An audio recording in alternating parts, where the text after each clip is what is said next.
Memphis was on high alert as Ezekiel Kelly went on an hours-long mass shooting spree. On the morning of September 7, 2022, most people in Memphis, Tennessee, expected an ordinary Wednesday. Parents were taking children to school. Workers were beginning their shifts. Businesses were opening their doors. Within hours, however, the city would find itself responding to a rapidly unfolding series of shootings that would dominate national headlines and spark debate far beyond Tennessee. The suspect was 19-year-old Ezekiel Kelly. Earlier that year, Kelly had been released from prison after serving part of a sentence for aggravated assault. Like many incarcerated individuals, his release followed Tennessee's correctional policies. At the time, there was little public attention surrounding his return to the community. That changed on September 7. Throughout the afternoon and evening, police received reports of shootings at multiple locations across Memphis. As investigators worked to understand what was happening, they realized the incidents appeared to be connected. Authorities later alleged that Kelly had traveled across the city, targeting victims at different locations over several hours. During the response, officials also reported that portions of the incident had been live-streamed on Facebook before being removed. As the investigation unfolded, 4 people were killed and several others were injured. The events triggered one of the largest emergency responses Memphis had seen in recent years. Police urged residents to remain indoors while officers searched for the suspect. Schools and businesses adjusted their operations, public transportation was affected, and thousands of people followed updates in real time as authorities attempted to bring the situation under control. The case quickly became more than a local crime story. It raised questions about emergency response, the role of social media during active incidents, and the policies governing early release from prison. This documentary examines what happened, how investigators built the case, what the courts ultimately decided, and the lasting impact the tragedy had on Memphis and the families affected. To understand the events of September 7, it's important to begin several years earlier. Like many criminal cases, this story did not begin on the day of the shootings. It began with a young man whose earlier encounters with the justice system would later become the subject of intense public scrutiny. Kelly's criminal record before the 2022 shootings was relatively brief because of his age, but it included a serious conviction. In 2020, he pleaded guilty to aggravated assault after shooting a man during an argument. He received a 3-year prison sentence under Tennessee law. After serving part of that sentence, Kelly was released in March 2022. At the time, the decision followed the state's correctional procedures. No public warnings were issued. No one expected that, 6 months later, his name would become known across the United States. Looking back, many people asked whether the warning signs had been missed. Others argued that no correctional system can accurately predict future behavior with complete certainty. Those questions remain part of the broader discussion today. What is certain is that on September 7, 2022, Memphis faced a rapidly evolving emergency unlike anything the city had experienced in years. As the first emergency calls came into dispatch, officers initially believed they were responding to a single shooting. They did not yet realize that investigators would soon be connecting multiple crime scenes across the city, launching a manhunt that would unfold in real time before a watching nation. As the first reports reached emergency dispatchers on the afternoon of September 7, 2022, responding officers had little reason to believe they were dealing with anything more than a single shooting. Their immediate priority was the same as in any violent crime: secure the scene, assist victims, identify witnesses, and determine whether the suspect was still nearby. However, as investigators were processing the initial reports, additional calls began arriving from different parts of Memphis. The information appeared unusual. The incidents were occurring miles apart, and the descriptions provided by witnesses suggested they might be connected. At that stage, detectives could not make assumptions. Multiple shootings in a city do not necessarily involve the same suspect. Every report had to be evaluated independently before investigators could determine whether a pattern existed. As officers compared witness descriptions, surveillance footage, and vehicle information, a clearer picture began to emerge. Authorities believed the same individual was responsible for several of the shootings. Recognizing the potential danger to the public, the Memphis Police Department expanded its response. Specialized investigative units were assigned to the case, while officers throughout the city received updated information about the suspect and the vehicle investigators believed he was using. Officials also issued public safety alerts, encouraging residents to remain aware of their surroundings and follow instructions from law enforcement.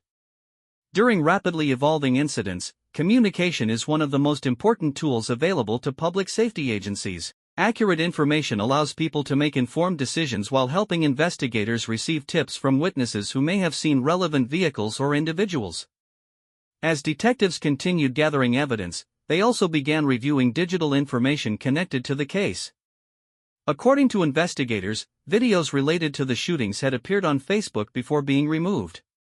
Detectives worked to preserve any relevant digital evidence, following the same procedures used for surveillance recordings, mobile phone data, and other electronic records. Digital evidence has become an increasingly important part of modern criminal investigations.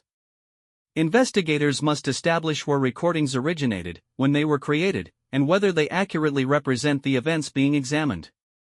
At the same time, officers continued searching for the suspect.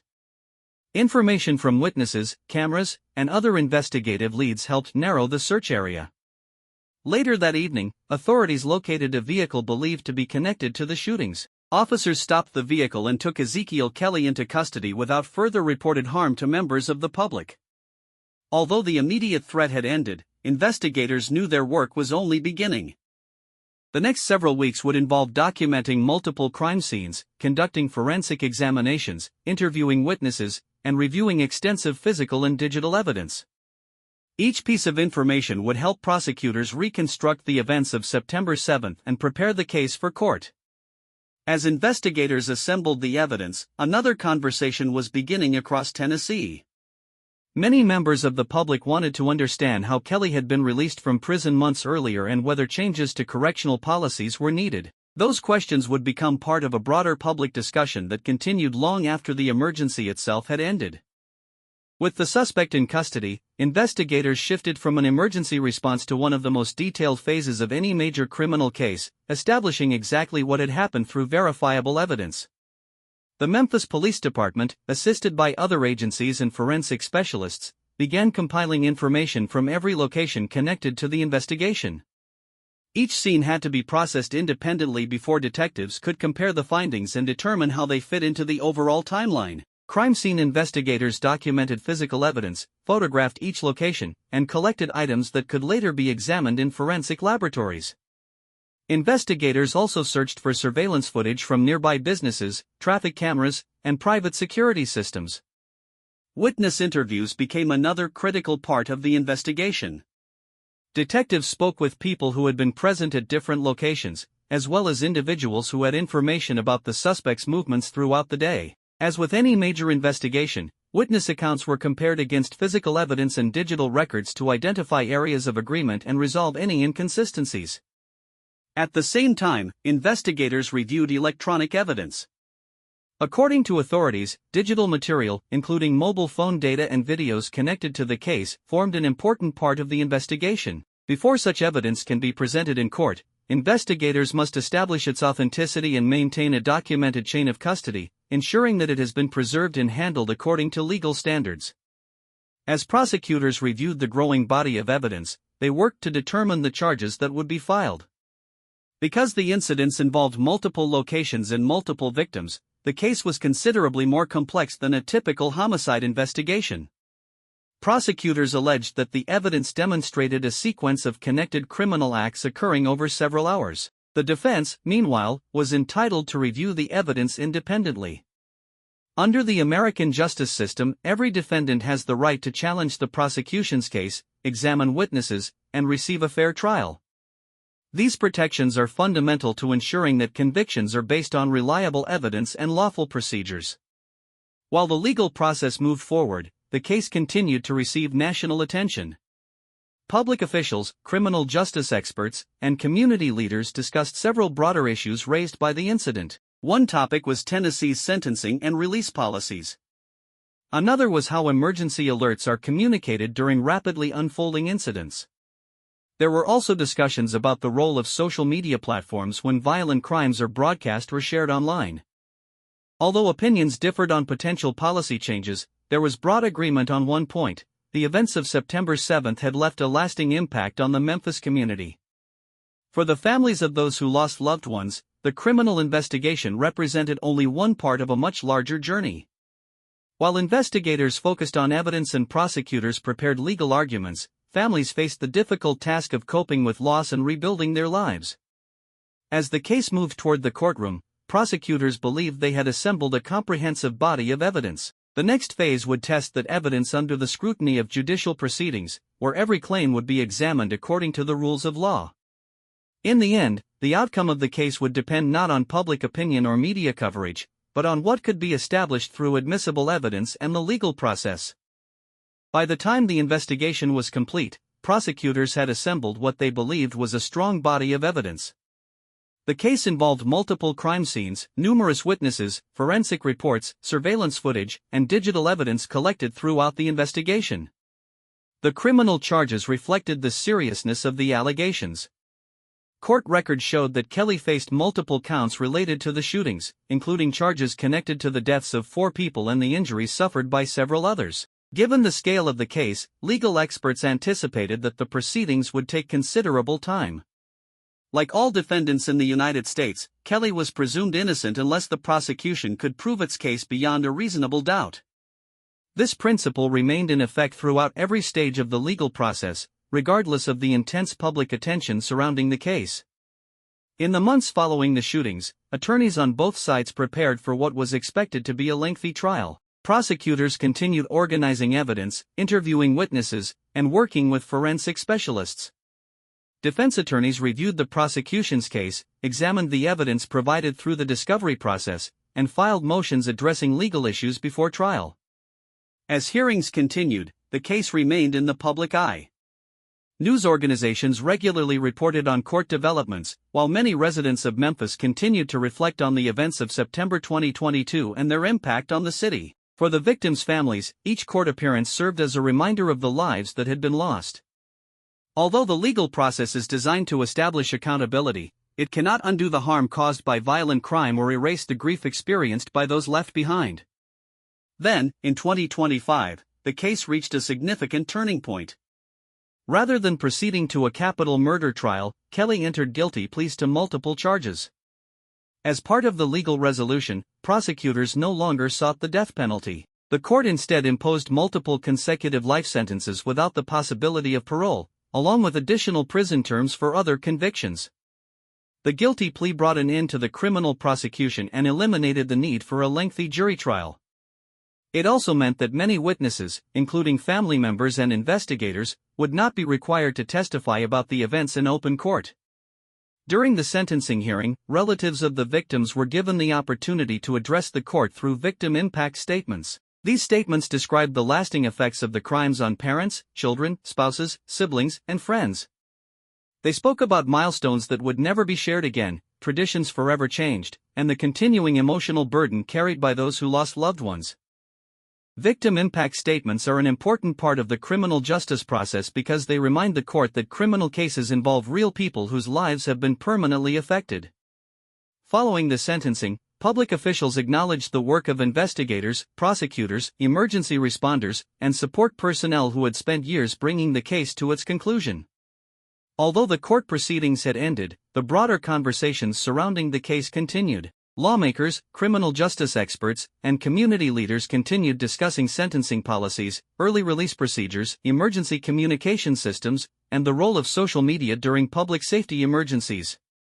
Many agreed that while no legal outcome could reverse what had happened, understanding the case could help inform future decisions aimed at protecting communities. With the legal proceedings complete, the focus shifted from the courtroom to the lasting legacy of the case, how it affected Memphis, what changes were considered afterward, and what lessons might be learned for the future. As the court proceedings came to an end, the legal chapter of the case was officially closed. But for many people, the effects of September 7, 2022, did not end with a guilty plea or a prison sentence. For the families who lost loved ones, life would never return to what it had been before that day. Birthdays, holidays, graduations, and family gatherings would forever carry the absence of someone who should have been there. While the justice system is designed to determine criminal responsibility, It cannot erase grief.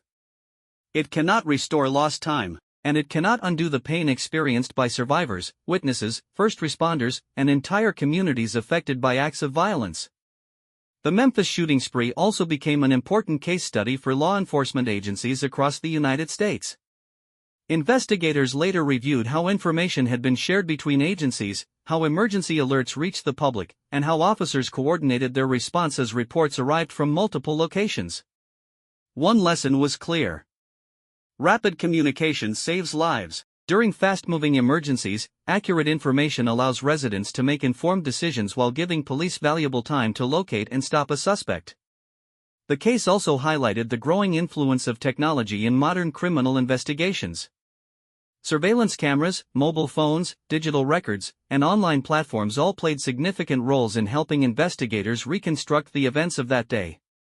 Just as technology can be misused, it can also provide investigators with valuable evidence that was unavailable to previous generations of law enforcement. Another major discussion centered on correctional policies. Following the case, many people questioned how early release programs should balance rehabilitation with public safety. Correctional experts emphasized that predicting future violent behavior is extremely difficult. Most individuals released from prison successfully reintegrate into society and never commit another violent offense. However, cases like this often lead policymakers to review existing laws and procedures to determine whether improvements can reduce future risks while still supporting rehabilitation. The conversations that followed were not limited to Tennessee. Across the country, criminal justice professionals examined the case as part of broader discussions about sentencing, parole, supervised release, risk assessment, and public safety. For many, the case became a reminder that effective criminal justice requires cooperation among courts, correctional institutions, law enforcement, mental health professionals, community organizations, and the public. No single institution can prevent every tragedy, but each has a role in reducing the likelihood of violence and supporting safer communities. Perhaps the most important lesson, however, has nothing to do with policies or procedures. It is about remembering the people whose lives were changed forever. The victims were not simply names mentioned in news reports or court documents. They were fathers, mothers, sons, friends, neighbors, co-workers, members of a community whose absence continues to be felt every day. When discussing true crime, it is easy to become focused on investigations, arrests, courtroom testimony, and legal outcomes. Those elements are important, but they should never overshadow the human cost. Every statistic represents a life. Every case file represents a family. Every headline represents a community searching for answers. That is why documentaries like this matter, not because they glorify those accused of terrible crimes, but because they preserve the facts, explain how the justice system responded, and encourage thoughtful discussions about how similar tragedies might be prevented in the future. As viewers, we have an opportunity to learn from these events. We can better understand how investigations unfold. We can appreciate the work of emergency responders, who place themselves in harm's way. We can recognize the importance of due process in the courtroom, and we can remember that behind every criminal case are ordinary people, whose lives were forever changed. If there is one lasting message from this story, it is that justice extends beyond a verdict. Justice also means honoring the victims, supporting those left behind, learning from the evidence, and working toward a future where tragedies like this become less common. Thank you for taking the time to watch this documentary. If you enjoy carefully researched documentaries that focus on verified facts, thoughtful analysis, and respectful storytelling, consider subscribing to the channel. Our goal is not to sensationalize crime, but to understand it, to examine the investigations, the legal process, and the lessons that can help make communities safer. Thank you for watching. Until next time, stay informed, take care of one another, and never forget the lives behind the headlines.